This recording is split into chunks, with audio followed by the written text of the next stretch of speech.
If your door frame is cracked or damaged, fixing it yourself can save you a ton of cash and hassle. So, what you want to do first is check how bad the crack or damage is. If it's just a small crack or some chipped wood, grab some wood filler from your local hardware store. This stuff is like magic for minor repairs. Clean the area so it's free of dust and loose bits, then apply the wood filler with a putty knife, pushing it into the crack good. Let it dry completely, which usually takes a few hours depending on the product. After it's dry, sand it smooth so it blends in with the rest of the frame.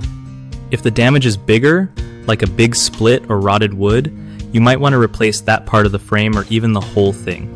When replacing, make sure you measure everything carefully so the new frame fits perfectly, and check for any nails or screws that need tightening.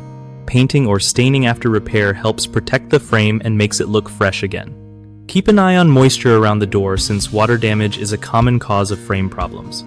One of the biggest mistakes people make when fixing door frames is ignoring small cracks until they get worse, which can lead to more expensive repairs later on.